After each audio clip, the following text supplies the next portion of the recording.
अस्सलाम वालेकुम दोस्तों, मैं हूँ इजहार खान। आप देख रहे हैं यूट्यूब और मैं आपको इस वीडियो में दिखाऊंगा कि टॉरस का डबल डोर का फुल साइज का फ्रिज है, उसमें कंप्रेसर चेंज करना। उससे कंप्रेसर चेंज करने से पहले उसकी कैपरी को प्रेशर को मेंटेन करना और उसको वॉश करना का तरीका मैं आपको बताऊँगा। प्रेशर किस तरह से चेक करते हैं।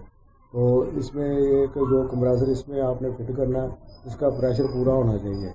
तो उसको लगा के आप कैपरी गेज और कैपरी लगा के कैपरी वाली साइड से तो कंप्रेसर ऑन कर दें और जो प्रेशर टर्न होकर वापस आएगा वेपोरेटर से, उससे आपको अंदाज़ा हो जाएगा कि ये कितना प्रेशर शो कर रही है।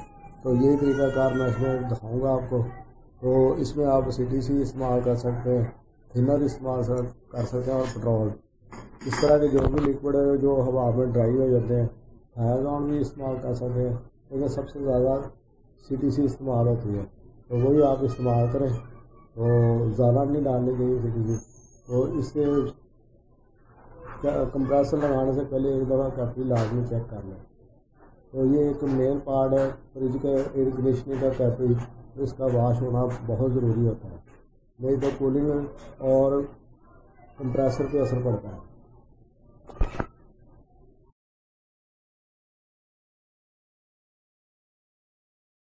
तो अब हमने इसमें थोड़ी सी CTC डाली है जो कैपरी को वॉश करने के लिए। तो इसमें ज़्यादा डालने की ज़रूरत नहीं, तो बिल्कुल हल्की सी CTC डाल के पहले फ्लश कराएं, ताकि ज़्यादा CTC डालने के बाद टाइम होता है कि कैपरी बंद हो जाती है। तो इसलिए बिल्कुल हल्की सी CTC डालें ताकि जो गुजर जाए हवा के साथ। तो अब मैंने इसको डाल दिया CTC को, इसको निकाल के वैक्यूम पंप कंप्रेसर वाली साइड से लगाता हूँ। इसको वेपोरेटर को वॉश कर रहे हैं ताकि जो ऑयल है वो बाहर निकला है। उसके बाद हम CTC डाल के कैपरी का प्रेशर भी चेक करेंगे। ये इस वीडियो में हमने दो चीज़ें बस ऐड की हैं, कंडेंसर की फ्लशिंग और कैपरी की फ्लशिंग। तो अभी इसमें ऑयल आ रहा है, अभी मैंने CTC नहीं डाली। जब तक ऑयल तो इसको मैं आस्ता आस्ता करता रहूँगा। कोई तकरीबन 20 मिनट आधा घंटा लग सकता है, ज़्यादा टाइम भी लग सकता है। तो इसमें ऑयल आस्ता आस्ता इकट्ठा होकर बाहर आ जाएगा। अगर ऑयल ना निकले तो नीचे प्लेट पे बैठ जाता है, और नीचे वाला हिस्सा होता है उसमें कूलिंग नहीं आती थी। जो नीचे प्लेट कूलिंग के लगी होती है उसकी पाइपों में ऑयल बैठ जाता है नीचे, उसकी वजह से जो है ना कूलिंग फिर कम होती है। तो इसलिए ऑयल भी फ्लश कर लें। तो अगर थोड़ा बहुत रह जाए तो इतना मसला नहीं होता, लेकिन कंडेंसर को लाजमी फ्लश करें, नहीं तो वो फिल्टर को चौक कर देता है और कैपरी को भी चौक कर देता है। तो ठीक है दोस्तों, मैं इसको करता हूँ मज़ीद।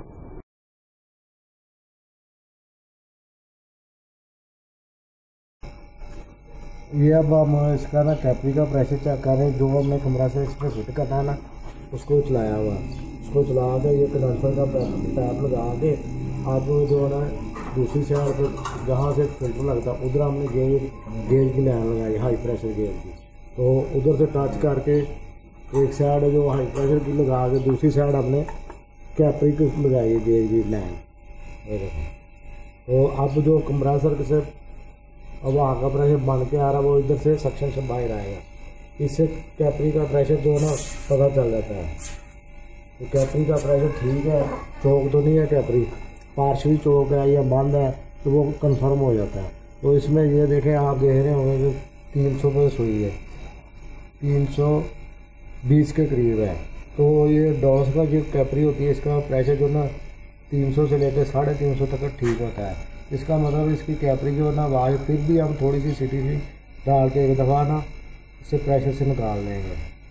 तो एक मैंने पहले भी एक वीडियो बनानी थी, लेकिन वो बन नहीं सकी, उधर से जो ना रिकॉर्डिंग नहीं कर सके हम। तो उसमें यह था कि डॉलर्स की फ्रिज थी, लेकिन उसका प्रेशर जो है ना 500 पे जा रहा था। इसी तरह कंप्रेसर लगा के फिर हमने CTC लगा के उसको वॉश करके लगाया। तो वो तकरीबन महीना डेढ़ हो गया उसको चलाया हुए को, अभी तक बेहतरीन जा रही है। इसलिए इसमें भी कंप्रेसर जो लगाया था ना जल गया है। तो कैपरी को एक दफ़ा लाजमी चेक कर लें, कैपरी ठीक है। तो अभी मैं इसमें थोड़ी सी CTC डाल के एक दफ़ा निकाल लूँगा। तो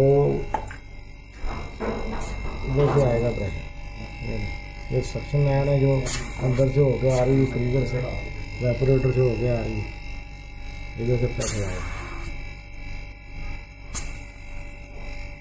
तो अब हमने इसमें थोड़ी सी CTC डाली है जो कैपरी को वॉश करने के लिए। तो इसमें ज़्यादा डालने की ज़रूरत नहीं, तो बिल्कुल हल्की सी CTC डाल के पहले फ्लश कराएं, ताकि ज़्यादा CTC डालने के बाद टाइम होता है कि कैपरी बंद हो जाती है। तो इसलिए बिल्कुल हल्की सी CTC डालें ताकि जो गुजर दे हवा के साथ। तो अब मैंने इसको डाल दिया सीटी को, इसको निकाल के वैक्यूम पंप कंप्रेसर वाली साइड से लगाता हूँ। CTC डाल के तो अब हमने इसको ना चलाया कंप्रेसर को, ये देख रहे हैं प्रेशर जा रहा है।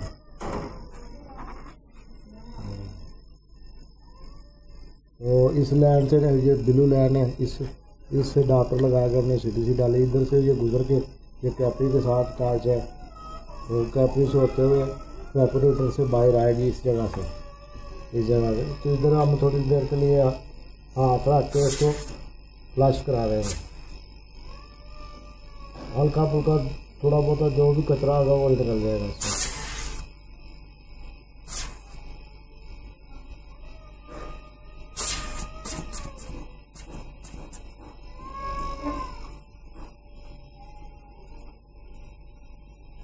ये 300 के पास आ गई है।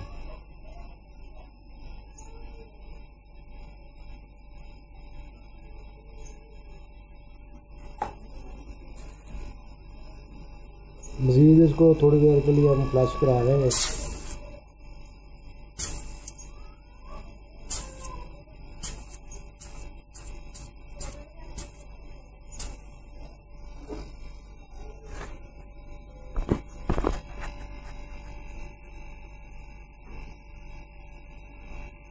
ये लेने पहले 320 के करीब थी, अब 300 पे आ गई। जो हल्का फुल्की पार्सली चौ थी वो निकल गई है। तो इसको आप कंप्रेसर चेंज करते हैं या पुराना कोई भी फ्रिज रिपेयर करते हैं तो एक दफ़ा कंप्रेसर लगाने से पहले कैपरी लाजमी चेक कर लें। ये डॉलर्स का जो आमतौर पे फ्रिज हमारे इधर यूज होता है पाकिस्तान में काफ़ी ज़्यादा तादाद में है। तो इसमें जो कैपरी ब्रीक होती है उसमें 300 से लेकर 350 तक प्रेशर होता है। और जो पहले का फ्रिज होता है उसमें 250 200 से लेकर 250 तक होता है। 200 से लेकर तो 250 तक पहले का आमतौर पर होता है। तो आप एक दफ़ा उसको फ्लश करा के लाजमी दे लें, जो कंप्रेसर आपने लगाना उसी के साथ कराएं। तो ठीक है दोस्तों, अब ये कंप्लीट हो चुकी है इसकी ब्रशिंग। तो इसी तरीके से आपने करनी है। तो आपको ये वीडियो कैसा लगा लाइक ज़रूर करें, शेयर करें। अब हम इसका बाकी का काम करते हैं। यहाँ तक हमारी वीडियो ये कंप्लीट हो चुकी है। दोस्तों इस वीडियो में मैं आपको दिखाऊंगा किस तरह वॉश करते हैं कैपरी को और प्रेशर किस तरह चेक करते हैं। तो ठीक है दोस्तों, चलते हैं वीडियो की तरफ। तो इस वीडियो को लाइक ज़रूर करें, शेयर करें। अगर आप इस चैनल पर नए हैं तो इसको सब्सक्राइब ज़रूर कर लें।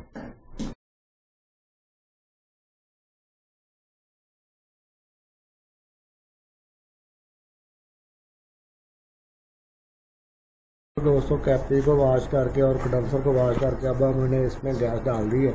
तो ये देखिए इसका रिटर्न प्रेशर अभी इसको तकरीबन आधा घंटा हुआ चलते थे।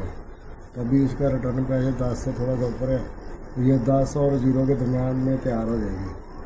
तो इंशाल्लाह बेहतरीन कूलिंग कर रही है। तो ये वीडियो आप सारा लाजमी देखें और कैसा ये वीडियो लगा लाइक ज़रूर करें, शेयर करें और कमेंट्स ज़रूर किया करें।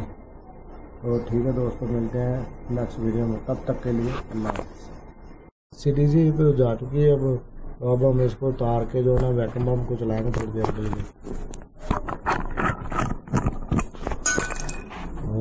लगा दिया, कार भी वैक्यूम पंप ऑन कर।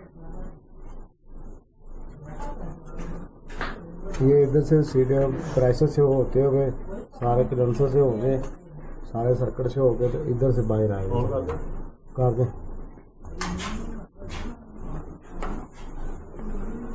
ये मैंने कपड़ा इधर आ दिया था आगे।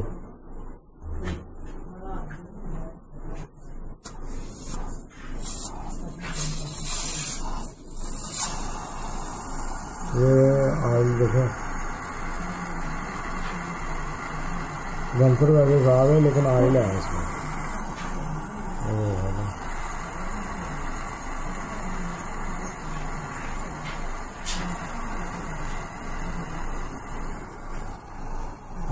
कुछ चीज़ें हैं, बर्तन बुर्तन हो जाएगा।